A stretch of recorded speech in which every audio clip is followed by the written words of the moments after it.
I'm going to preach tonight. I'm going to have some church.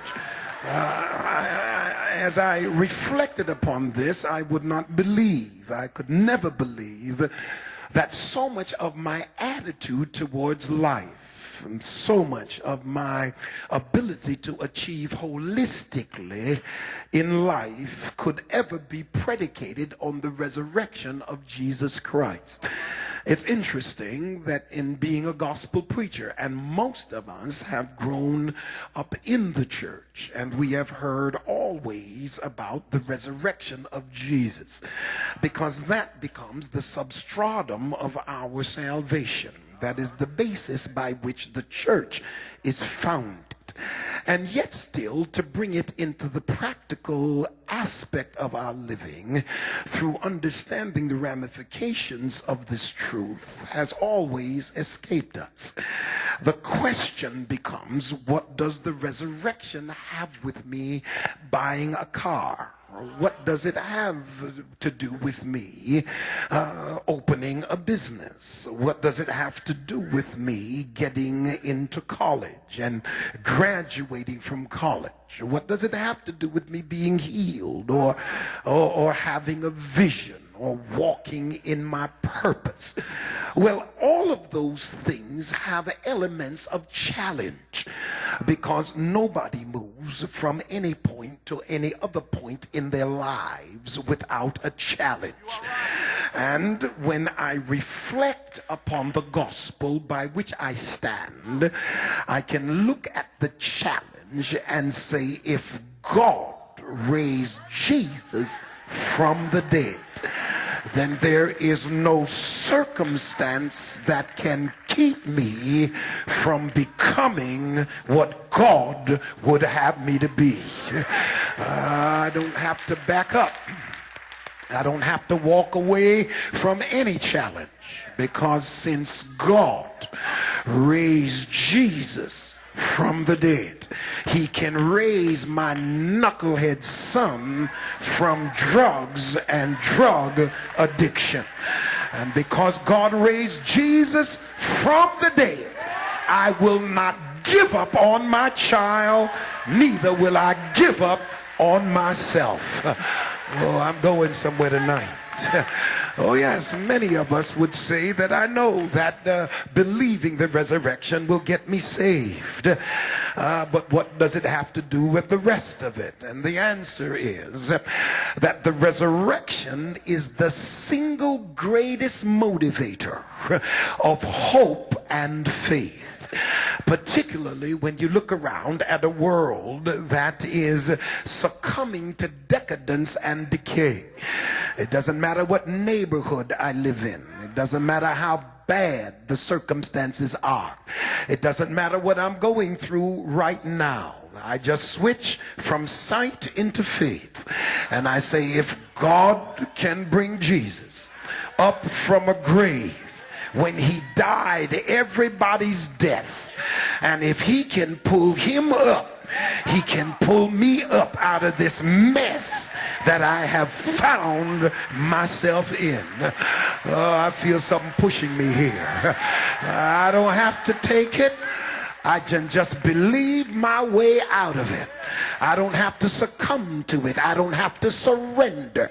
I don't have to move in inertia, and I don't have to be melancholic.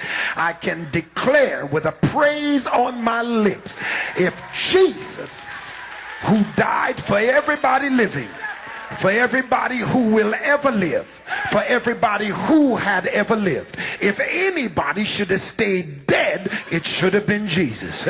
But since God pulled him up out of the grave, he's getting ready to pull me up out of every situation.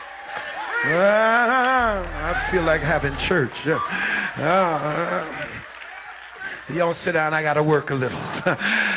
Kierkegaard says, and I quote, he says, therein, the resurrection, its hope becomes a passion passion for the possible, because it can be a passion for what has been made possible, unquote. Now, there is a difference then between a passion for what is possible, a drive for what is possible, and of course a passion for what is made possible. I grew up in Jamaica. Where's my Jamaican preacher? I grew up in Jamaica, in Spanish Town, and I grew up under heavy manners, apostolic Pentecostal, if you will. Everything was a sin. TV, you name it. I had to wear short pants, and because they didn't want me to act manly, so I had to have my short pants on. 6'3", but still wearing short pants, you know. And I couldn't play Scrabble. I couldn't play, Lord, no, bring up Monopoly. Anything with a dice, it could not be played. I couldn't watch cricket, no TV. I couldn't hear cricket, just nothing. No football, no soccer, no nothing. I don't even talk about looking at the girls. You had to be blind 3-4 times before you could look at a child. Lord have mercy.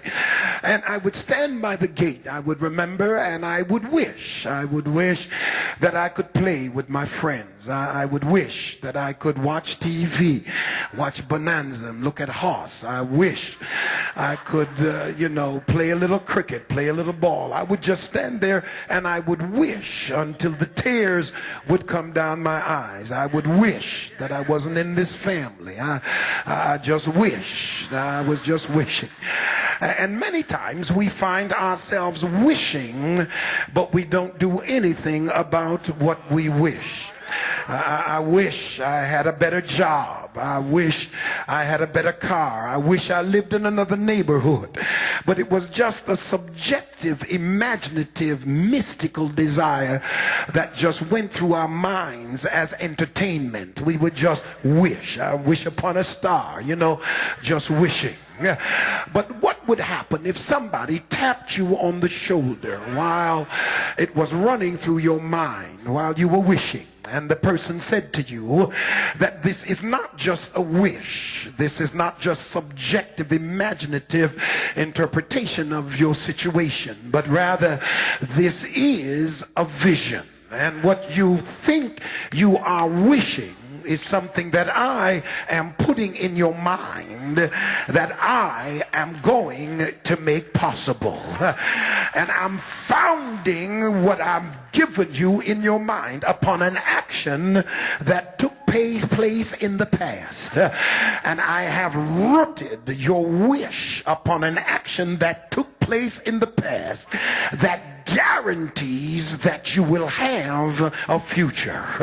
And what I've done is I have taken what you called a wish, but what I call a vision, and I have planted it in Jesus. And because I raised him from the dead, I'm going to take that vision out of your mind and raise it up into the reality of your sight. And I just got a feeling that somebody here tonight needs to go back to the shelf where you place the vision that you have given up on and tell the devil, I've come back for my vision, because if God raised Jesus from the dead, he can raise my vision until it becomes a reality. I feel something pushing me here. You were here then because he was there, and he set the precedent. Y'all relax a little bit for victory in hope, because hope now is predicated by the love of God, and hope is precedented by the resurrection. Can I preach a little bit here? You see, hope then becomes the substratum or an integral part of faith, and you cannot be hopeless and declare you have faith, because anybody with faith has to have hope. After all, it is the substance of things hoped for. It is the elikos, or it is the evidence of things not seen. If I see it, I ain't got to hope for it. But when I hope for it, I expect something that has not yet come yet. And the only reason I got a future is because God gave me a promise. And until the promise comes to pass, ain't nothing the devil can do with me.